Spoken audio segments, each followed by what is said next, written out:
Dr. Michael McDonald, and I'm here with Dr. Shari Reville. And Shari, you're a psychotherapist here in Rancho Mirage, California. Clinical psychologist, Rancho Mirage, California. Can you tell us a little bit about your psychotherapy practice? I've been here for 21 years. It's primarily psychoanalytic psychotherapy with individuals. It's rooted in psychoanalytic theory. I attended the Psychoanalytic Institute in San Diego for many years. And I found that I discovered that EMDR was a great treatment for trauma.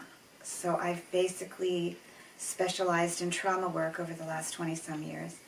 And recently have discovered an incredible gentleman by the name of Eugene Gendlin, who is a philosopher and a psychologist from the University of Chicago. And he died 3 years ago, 2017, at 90 years old, and he was still teaching. And he has developed a psychotherapy called focusing. And I found that this focusing work is similar in some respects to EMDR, in that EMDR understood the importance of merging the body and the mind, working with the body and the mind. But focusing primarily focuses on the body. And I'm finding that this is an incredibly powerful treatment for trauma of all sorts, and depression, and anxiety, and most diagnoses. So that's what I'm pretty much doing now. It's in the last year that you kind of were searching for different techniques that were you on looking for techniques that would help your clients more ready to take a change in your practice? I've always asked the universe for guidance, which I get. I receive guidance daily, thank goodness. And I've been asking, may I find a therapy that really heals people on a very deep level? Now, psychoanalytic work, I believe, does that. EMDR certainly has done that. But focusing has been given to me fairly recently in the last few months. And focusing does that more than anything I've ever tried or anything I've ever read about. I think Dr. Gendlin was guided. I think he's a genius. And I think that he discovered that the unconscious is based in the body, and our consciousness is capable of going into the body and listening to what the unconscious has to say in a visceral way. So it doesn't get lost in thought. It doesn't get lost in the head. It doesn't get lost in superficial thinking. It doesn't get lost in ego. It speaks to consciousness, and consciousness speaks to the body. And this method is incredibly powerful. And Dr. Gendlin's philosophy was the goal of humankind is to eventually awaken. And the way to awaken is that the body unconscious and the conscious mind actually merge. They understand one another. And then a person can be considered fully awake. And this is what I try to do every day. Well, thank you. You know, the immediate occasion for me getting together with Shari is 1 year ago. And I don't know if you remember the exact consultation, but 1 year ago you asked the I Ching for guidance for the upcoming year. I remember. You do remember, okay, for 2019. And so now that year has gone past, and we can do a year review. And I found it to be particularly instructive because the hexagram that we got was hexagram 57, which is wind over wind. And it's called wind, the gentle, the penetrating. But this is a trigram and a hexagram, which has always been kind of associated with psychotherapy practice. I know that sounds strange, but it does work out that way because of the dynamics of the way the I Ching works. All I can say briefly on this is that with wind, you have a portrayal, every trigram has a portrayal of, heaven, humankind, and either earth or the body principle and this kind of thing. And in wind, what's happening is that the conscious level is awake and aware and active, it's yang, and then the supraconscious level is awake and aware and acting. And so you have a synergy there. And then we have to picture what that means, but usually that is like, somebody thinking things over with the help of an inspired higher power or with the help of a therapist, whatever way you're reaching upward to try to go beyond the ego and gain inspiration. It could be from dreams, or it could be from psychotherapy, or whatever self-reflective effort. But anyway, that yang activity, that's yang in the I Ching. So lines 2 and 3 are yang, and they're working together. And then that's all in contrast with line 1, which is the body, or the material world. Or line 1 can also be like the subconscious mind, because it's whatever's creating our experience is being receptive, so it's listening. And then the thoughts are like seeds that drop down from the conscious level. They're planted there, and then they grow into our experience. Well, we're not in wind, we're not into where it's growing into our experience. We're in that dynamic moment where we're making the suggestions, they're dropping down, and inner mind is listening. So for me, it's almost a perfect psychotherapy type of suggestion, right, with the trigrams and hexagrams, which is why I went, wow, quite a coincidence or synchronicity that you would get this for a whole year, and here it was a consultation for a psychotherapist. And then the idea of wind is slow growing and developing, because the whole thing with the subconscious mind is that with wind, the direction, the influence always has to be in the same direction to gain an effect. A belief is basically a thought that you keep repeating, and you have this with your clients. They're all repeating thoughts and getting themselves into complexes of belief and understanding. And part of what you do in psychotherapy is reviewing all of that. And so the teachings in hexagram 57 are make sure that you're looking in a self-reflective way so that you can kind of clear the beliefs, and so that the seeds that fall into the subconscious mind are going to produce the kind of effects that you want. So you do have that cooperation being portrayed there. Now within every hexagram you have moving lines, and you had some important moving lines within hexagram 57. I believe that by the way, do you understand what we're talking about with the idea of wind itself kind of representing the relationships between the conscious mind and the subconscious mind? Does that relate to your psychotherapy understanding, your That's practice? the whole practice of psychotherapy. It's kind of uncovering what the unconscious knows and reveals to the conscious mind. And the unconscious knows everything about you. We remember everything in the unconscious mind. From the moment we're born, it's being recorded. During sleep, it's 24/7. The unconscious mind is recording experience and thoughts and feelings. And it's unconscious. A lot of it is unconscious, of course.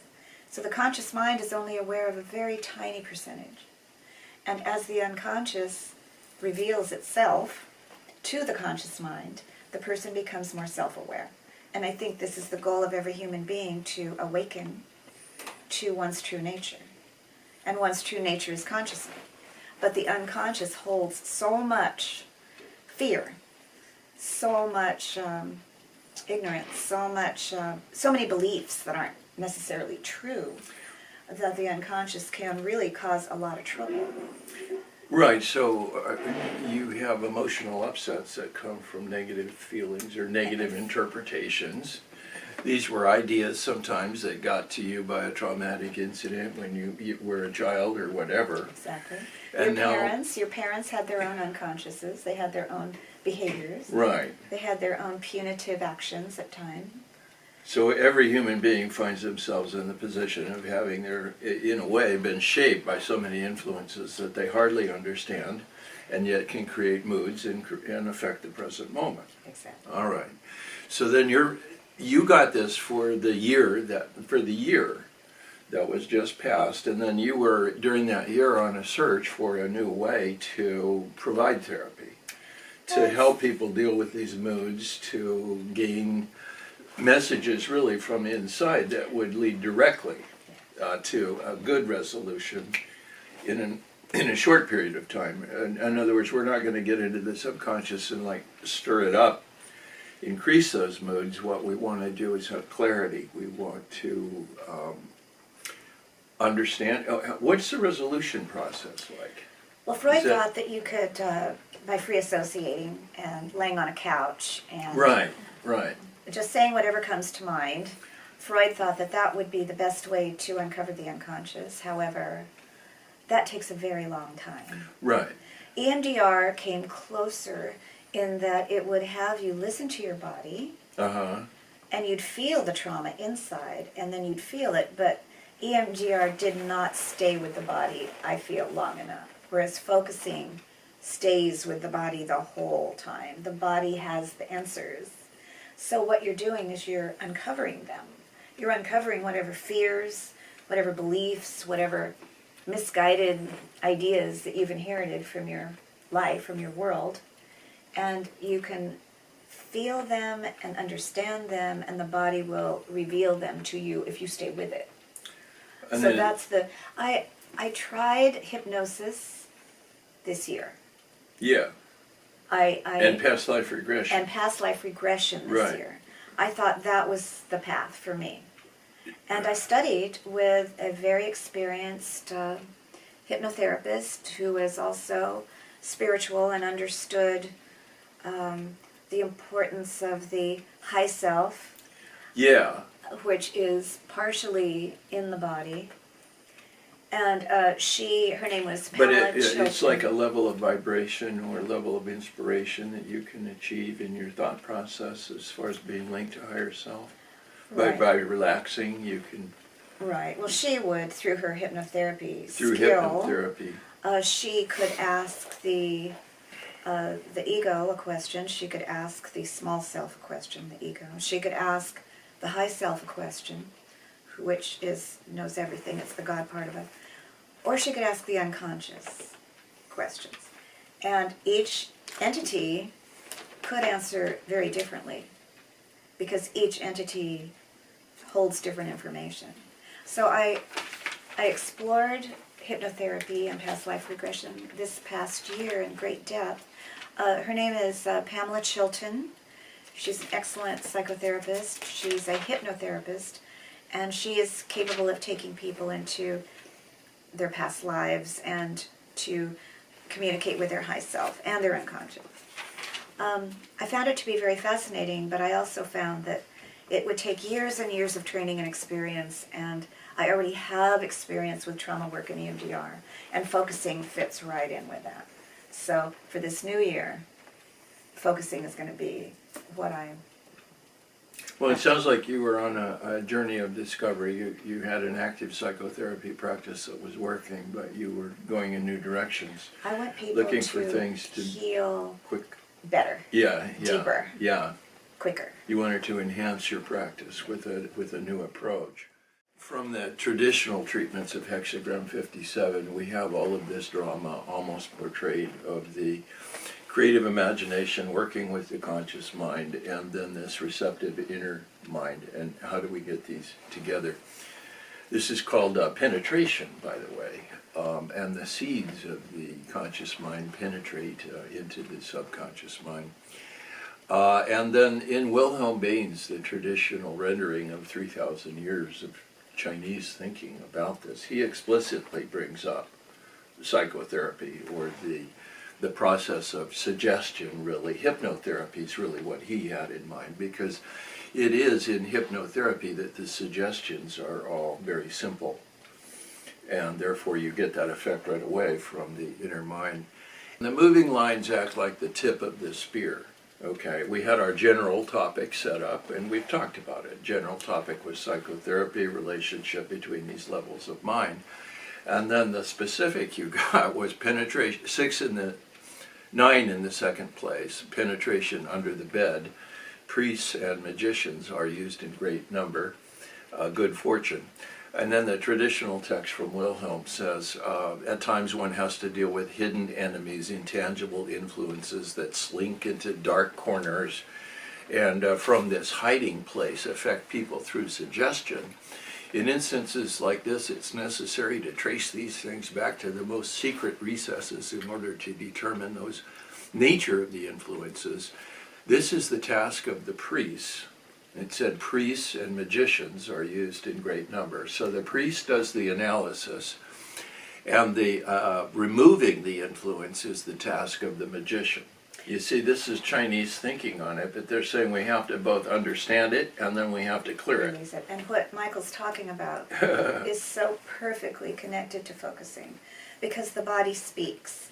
Oh. The body speaks. It doesn't speak perhaps as quickly as the mind, but the body will give you, example, you have a very large amount of anxiety this day, and you don't quite know why. You go into the body and you say what's going on, and say part of your body, your solar plexus, speaks. It starts to maybe churn a little bit, or you feel some squeezing or some pressure. You go into the solar plexus with your conscious mind. If that's where you felt. If that's where you're feeling it. You can feel it. There are many places inside the body, the throat, the heart, the solar plexus, the stomach. And you say, "What, may I sit with you? What do you have to tell me?" And you listen to that solar plexus, and you suddenly maybe have an insight. You have an image of something. You have a memory of something. Or you realize, "Oh, I'm afraid. This is fear. I'm frightened. What?" And so then we explore. Sit with it longer and see what it's afraid of. And as you sit with this, as your consciousness sits with it longer, you eventually start understanding what it is you're afraid of. It digs down deep, like the priest or the magician. And then once you understand that, oh, I know, I'm really anxious because I have to make a presentation next week. I'm terrified. It's very frightening for me to get in front of people. I remember when I was 10 and I had to give a report in 3rd grade, and everybody laughed, and you start understanding. The magician part comes in when, now that this is conscious, now you can suggest, could you let that go? You're an adult now, you're not in 3rd grade anymore. Could you release that? And the body actually physically seems to release things. You feel it pouring out. So it's a new level of dialogue? It's a new level of dialogue, it's a new way of understanding, it's a new way of releasing. Oh. And so the solar plexus will go through an episode of 5 to 10, 15 minutes, and they'll say it's still doing it, and I'm going, what is it doing? One woman said that it was like a tornado that she could see, a tornado that went on for about 10 minutes. The body will release what it's holding if it's given the opportunity. So focusing allows you to listen to it with your consciousness, and then your consciousness says, what is it? The unconscious fesses up, and then the unconscious gets busy releasing it. In a physical way, you feel it being released. It's catharsis. Yes. And some people see light, different colors of lights. They see images. I have people seeing geometrical shapes. You see images, you see color, and your body, and then all of a sudden they say it stopped. And I say, what do you mean it stopped? The solar plexus is calm. Whatever it was holding since 10 years old is now gone. There's peace there. Go back, think about when you were 10 and giving your speech in front of the class. Look at the class laughing at you. What do you notice? Nothing. I'm at peace. You let it go.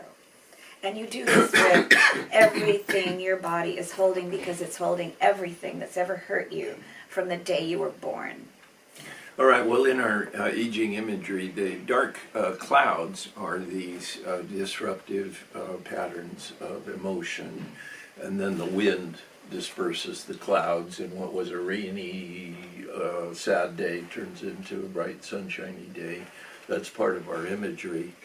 Now you notice, I think we got the priests and magicians being used in great numbers, because in the past year, not only was this senior teacher kind of giving you both priest and magician techniques, Yes. but you actually consulted different senior teachers in different disciplines. It says that the priests and magicians are used in great numbers. You tried some. You tried a couple of different techniques and then settled on one that you felt was best. Could we react to penetration under the bed? Because people will wonder whether I Ching imagery has that synchronicity quality. In other words, are we getting the right symbols at the right junctures along with the right trigrams, and does it all fit together? What's a bed got to do with our conversation about conscious mind and subconscious mind? Well, bed is what supports you when you're sleeping, when you're unconscious. When your conscious mind is going to sleep and you're in a gray zone, you're in the bed, right? So what's under the bed would be the Unconscious fears. deeply hidden, right? Because you normally don't look under the bed, but you could. It's the But you don't do monsters, it. the fears, the scary things. Right, but they're not really inaccessible. They're inaccessible because you don't stoop down and look, right? Right. In your daily life, you deal with the top of the couch or the top of the bed, and That's you right. make the bed and all this, but going under the bed is kind of unusual, right? It's what you do when you go into psychotherapy. Into psychotherapy, you're penetrating under the bed, and then what happens is what you just said is, gee, if I clear under the bed, guess what? It's clear. And I can be at peace. Yeah, I know what's under the bed now, and it's not all filled up with dark Monsters. things. You got 9 in the 5th place. And this is very interesting too, because the judge, in other words, she has 3 moving lines, so it isn't like the spear has just one tip, it has 3 tips. The first was the priests and magicians being used in great numbers. The second is 9 in the 5th place that you had moving. And then that one says, remorse vanishes, nothing that, it talking about a big change and saying before the change, 3 days, after the change, 3 days.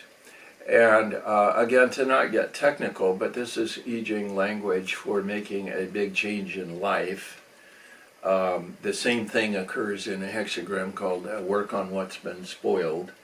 And the I Ching says you can make big changes in your life, and you will do so, but it's not casual. What happens, a change, you plan it for 3 days, and then you do it, and then you continue for 3 days to monitor. And obviously the 3 is symbolic. You go through a beginning, middle, and end of getting your change, and then you don't take it for granted. You keep watching.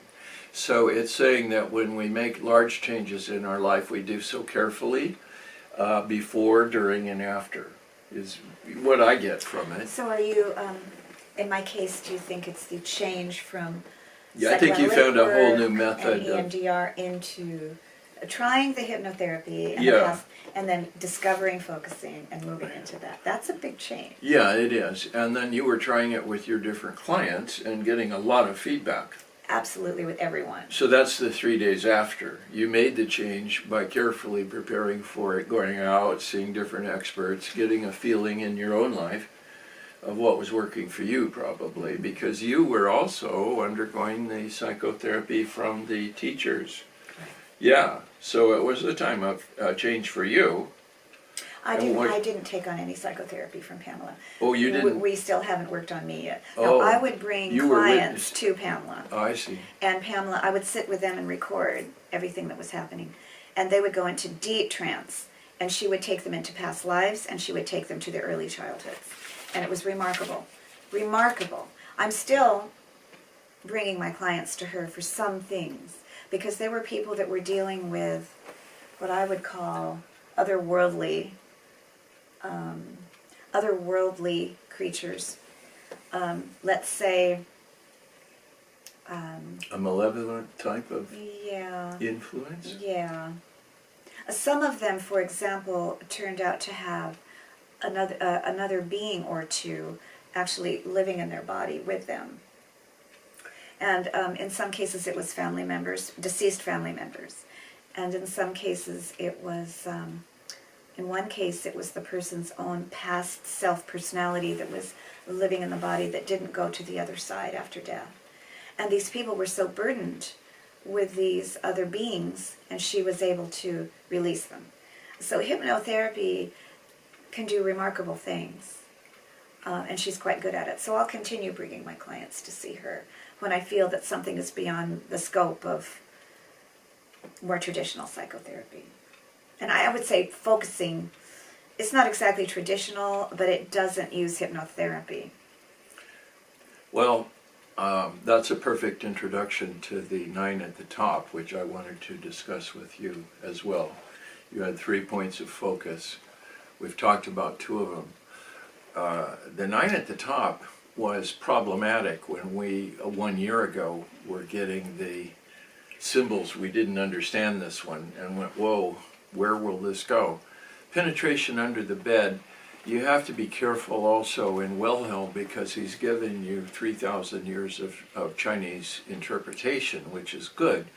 But they kind of built both good and bad into it. And you can get some pretty negative treatments of negative symbols from the Chinese tradition. You have to be careful in psychotherapy applications that we never do that when we're predicting the future. We didn't predict a bad year for you based on this, but we went, wow, because it's penetration under the bed. The man loses his property and he loses his axe. Perseverance brings misfortune. So stop doing this. And then that was the symbol. And then their commentary is a man's understanding is sufficiently penetrating. He can follow up an injurious influence into the most secret corner. But he no longer has the strength to combat them efficiently, decisively. In this case, an attempt to penetrate into the personal domain of darkness will only bring harm. So they're saying be careful when the priest gets ahead of the magician, that you don't have the ability and understanding and yet not the ability to act and change. Do you know what I mean? When you're doing this kind of thing.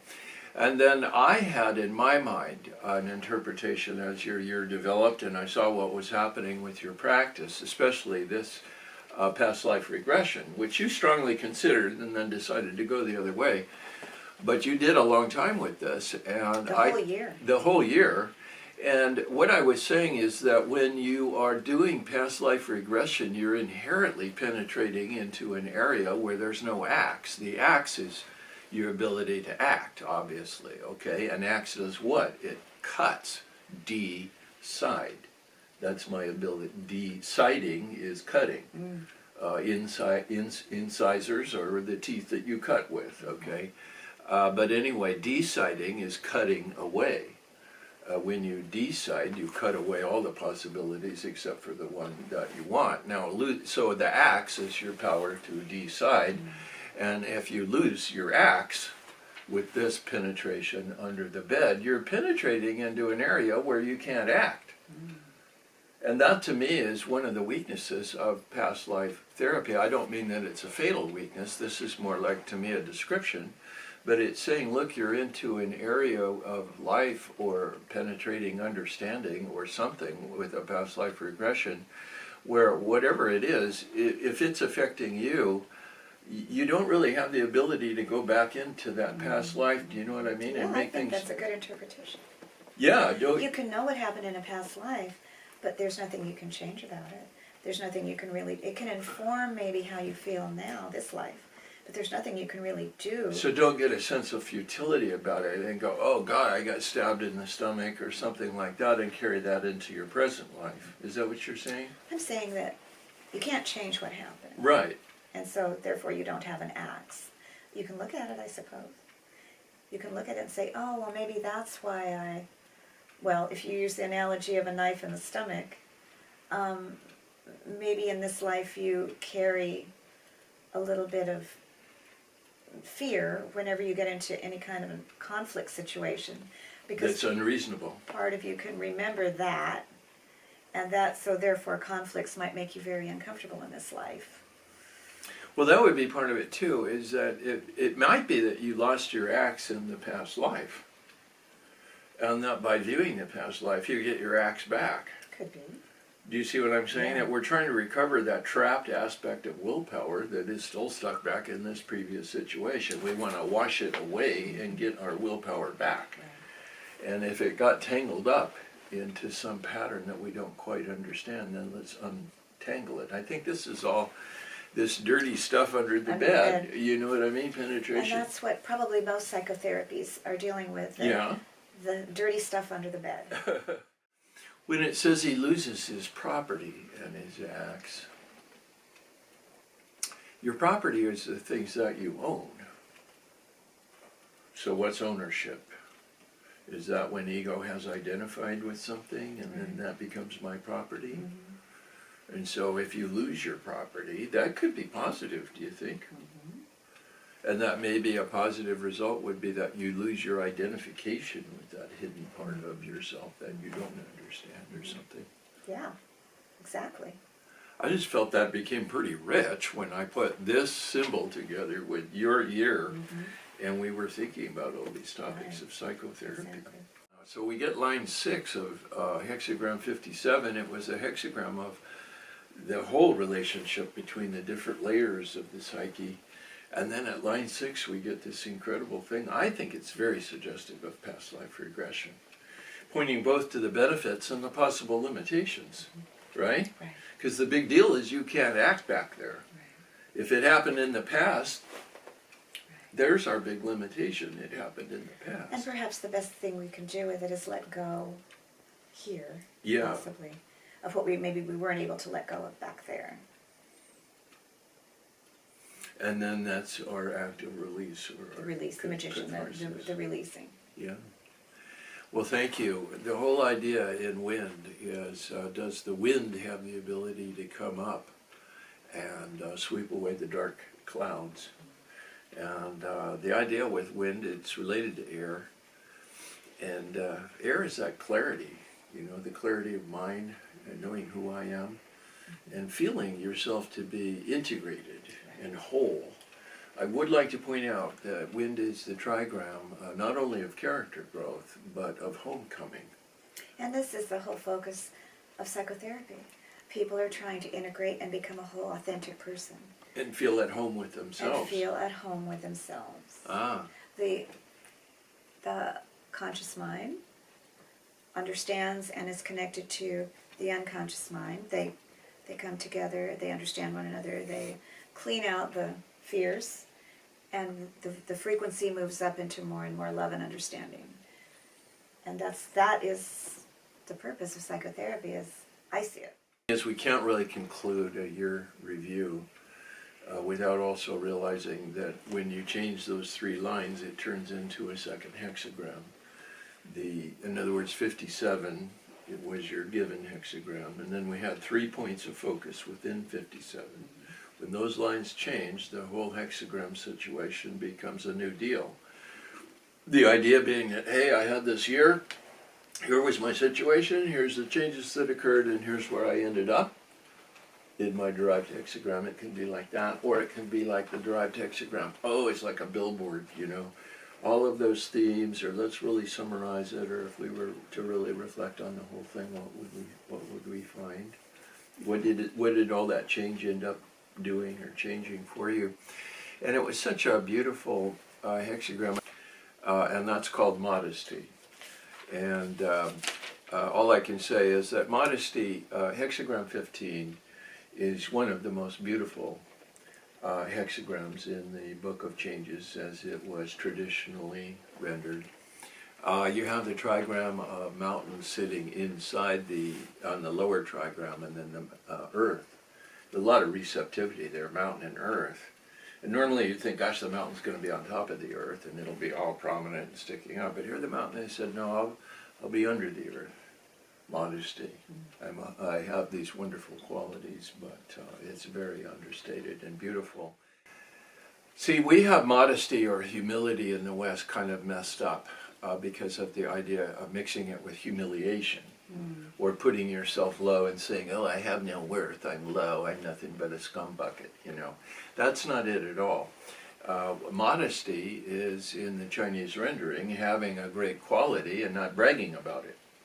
Okay? That's modesty. You have to have the great qualities to have modesty in the first place. And then this was true in the Greek world. They called this modesty sophrosune in Greek, and it was exactly the same thing. They admired it more than anything else. We usually translate it as either temperance or modesty, and neither one works. And the only way you could have it was if you were like the tremendous warrior. Everybody was under pressure, the whole thing was blowing up, the enemy had us pinned down, we didn't know what to do. Alcibiades jumps up, runs across the field, you know, kills everybody in the way, opens the gate, everybody's screaming, they can't kill him, we all charge. He wins the day. And then you see Alcibiades at the mess at the end of the day, just taking his cup of oatmeal like everybody else and walking down like it was nothing. Okay, they admired him both because of what he did, and then they admired him because he didn't brag about it. Okay, he just took his mess like everybody else, ate the water and oatmeal at the end of the day, took his exercises the next morning, like a soldier. And if we apply 15 to my year, Yeah. I mean, working with the body is, I consider that to be a humble thing to do. We all have a body, we all have an internal. Oh. We all have this body, this beautiful body that... Why not listen to it? Why not listen to it? It's humble. Human beings have had bodies for tens of thousands of years. We're now discovering that the body holds wisdom. And it's a humble thing. It's a simple thing. It's a hidden wisdom. It's a hidden wisdom in the body. It's humble. Oh my gosh. But there is enormous, enormous truth in there. Yeah. But it's kind of humble. It's carrying a kind of... It's not immediately visible because it's in here, but we can access it. But it's. I think this therapy is kind of a humble therapy. It's a simple therapy, but it's very simple. Powerful. Yeah, who would think of actually going, oh, I feel this way, and going, well, let's What focus is on that? that feeling. That's right. Maybe the body will talk to me. That's right. And I kind of like that too, because it's like there's a mountain which is a hidden for me. Wisdom. The wisdom within the body, there's a hidden mountain. Yes. Wisdom. A shape. Yes. Because actually, you know, a hidden mountain in the earth is true. Like if you think of Yosemite, what happened was that the hidden mountain was the granite. And then that was all hidden inside the earth. And then as time went by, the earth went away and the granite was revealed. But the mountain was always in the earth. You see what I mean? Exactly. And so what we're saying is that the body has these lineaments in it, deep patterns. And you've learned to listen to them. And Through Dr. Gemlin. Yeah. Exactly. Well, I never would have thought that for Hexagram 15. And Shari, I just have to thank you for the insights that you provided. Thank you. The I Ching is beautiful. Well, again, I want to thank my guest, Shari Reville, Dr. Shari Reville, for being with me and doing this review. It's a yearly consultation. And I'm Dr. Michael McDonald. Thank you for joining us.